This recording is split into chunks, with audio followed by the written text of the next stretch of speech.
Welcome to SGT Times Explainer. I am Arshnur Kaur from SGT College of Pharmacy. In today's Explainer, we'll discuss in detail about Science Congress, the country's largest gathering of scientists and students. The Prime Minister's first public appearance of the new year. The Indian Science Congress is returning after a 2-year hiatus due to COVID, with the 108th edition beginning on Tuesday in Nagpur. The Science Congress, the country's largest meeting of scientists and students, is a 5-day yearly event from January 3 to 7, a permanent fixture on the Prime Minister's calendar and generally his first public engagement in the new year. The ceremony was started by Prime Minister Narendra Modi as is traditional. He underlined his demand to apply scientific knowledge to societal needs and to make India self-sufficient.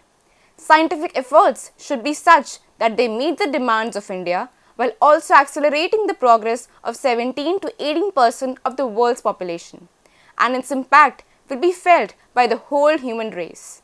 As a result, we should focus on topics that are vital to mankind as a whole. Take for example the subject of energy. India's energy requirements will continue to rise. In such a case, if India's scientific community creates discoveries relating to energy requirements, the country would profit generally, Modi stated. He also mentioned additional important sectors such as disease control, natural disaster management, space applications, waste management, novel materials and semiconductor development. The Science Congress, which dates back to 1914, is a one-of-a-kind event in the country, bringing together scientists and researchers not only from the country's premier institutions and laboratories, but also science teachers and professors from college and universities, and thus providing a platform for the interaction with students and the general public on science-related issues. It has an illustrious history. The recession. However, the Science Congress has certainly passed its prime. In recent years, the event has gotten a lot of attention for all the wrong reasons. A lack of real debate, the promotion of pseudoscience, outrageous claims by random speakers, and the lack of helpful consequences. The Science Congress makes news for the conflicts it sparks rather than the scientific talks. The event is currently avoided by the majority of respectable scientists. Leading scientific organizations and laboratories are only present in a normal capacity, if at all. The majority of participants are from colleges and institutions with weak scientific qualifications. The articles published or the presentations given do not represent the most recent scientific advances. So much so that in recent years, numerous eminent scientists have urged for the event's cancellation, or at the very least, the loss of government financing. For the past 2 decades, improvements have been discussed, but nothing has changed substantively. The government's predicament. The event is conducted by the Indian Science Congress Association, an autonomous group supported by the National Government's Department of Science and Technology. The DST pays the salary of ISCA permanent workers. The government gives annual funding for the Science Congress, which has been enhanced to Rs 5 crore this year from Rs 3 crore previously. Several other government entities such as the Science and Education Research Board contribute financially to the event since it is considered as an endeavor to promote science. The government has no say over the panelists or speakers, the papers to be delivered or the topics to be debated. However, because of the backing it receives as well as participation of the Prime Minister and other ministers and officials, the event becomes strongly identified with the government.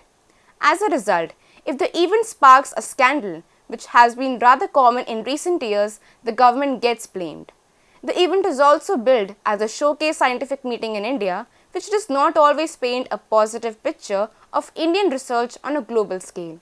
For all these reasons, there has been a significant push within the government to reconsider its relationship with the Science Congress.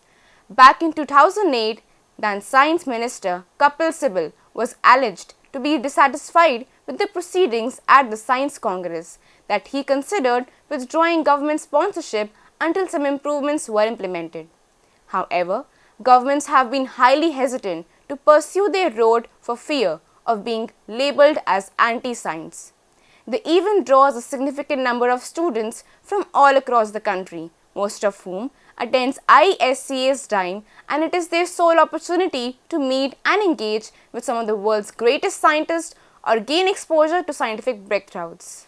Nevertheless, the government has reduced its participation in the Science Congress. The Prime Minister no longer delivers the prizes during the inaugural plenary. In the past, some of the honorees were discovered to have questionable credentials, and the number of persons who shared the stage with the Prime Minister at the inauguration has been greatly decreased. This year, Prime Minister Modi elected not to attend the ceremony in person, instead speaking via video connection, even though there were no compelling COVID-19 criteria to follow. According to experts, a better method to change the Science Congress would be to create an alternate platform where top Indian and worldwide scientists may be invited to discuss the newest scientific breakthroughs and their implications for our lives.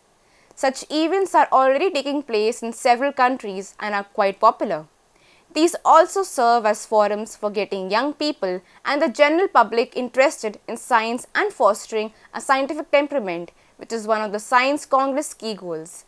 That's all for today. Thanks for watching.